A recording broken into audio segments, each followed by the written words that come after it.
Hey guys, welcome to our channel. Today we're going to see how to make this really amazing mixed vegetable side dish cooked in an authentic South Indian style. This is called veg kurma. It serves as an excellent side dish for chapati. Some people even have it with rice. Here I have about 7 to 8 beans, about 2 medium sized carrots cut into cubes, about 4 to 5 florets of cauliflower. I have diced them down into smaller florets.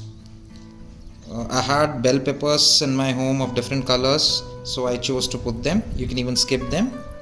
About 1 cup, about 3 by 4 cup of green peas, around 2 medium sized potatoes, and 7 to 8 cubes of cottage cheese or paneer. These are the ingredients for grinding. I have taken about 1.5 tablespoon of coriander seeds, about half a tablespoon of fennel seeds or what you call as saunf, about 6 to 7 cashew nuts, an inch of ginger, 1 big garlic clove. You can even choose to fry this along with the onion.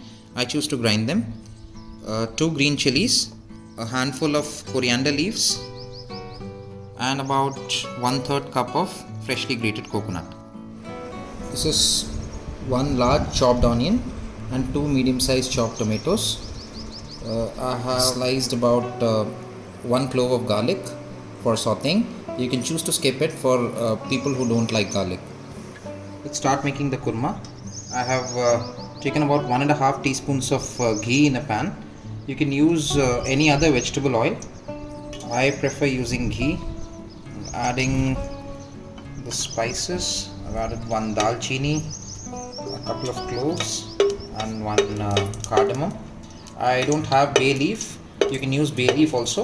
It will impart a very nice flavor to the kurma. Saute this for about 15 to 20 seconds till the spices start becoming aromatic. Now is the time to put in 1 onion. Fry the onion till it turns golden brown or translucent in color. Onion has started changing its color. Adding about 1 clove of garlic cut into small pieces. Now the raw smell of both onion and garlic is gone. Now is the time to add in 2 nicely chopped tomatoes. You can see the tomatoes have cooked nicely. Next go in the potatoes. You can add the other veggies one by one. Add the carrots, beans, florets of cauliflower. I don't prefer adding capsicum at this stage, so I need them to be a little crunchy. About half a cup of green peas. Give them a stir with turmeric, salt to taste. Just give it a nice stir. Make sure the vegetables are not sticking to the pan.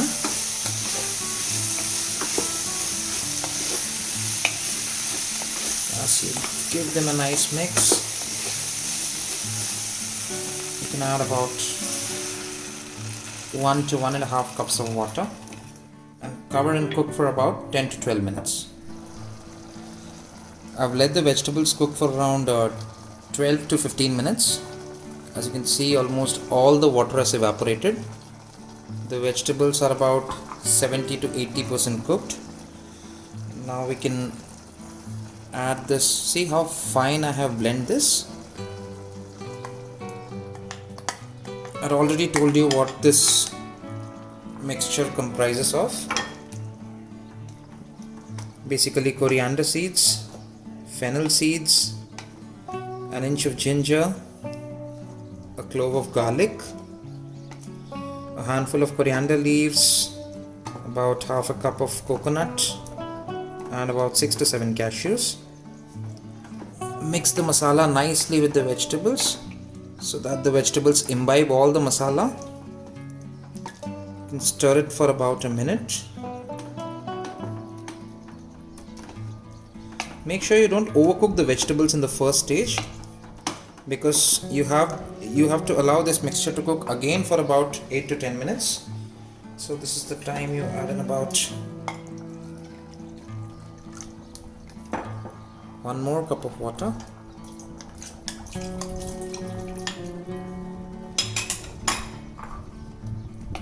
it a nice mix. You can adjust consistency. If you want your gravy to be a little runny,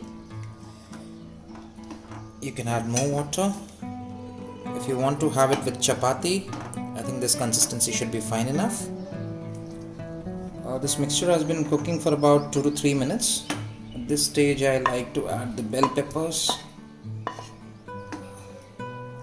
Bell peppers should not be overcooked at all. They should be a little crunchy.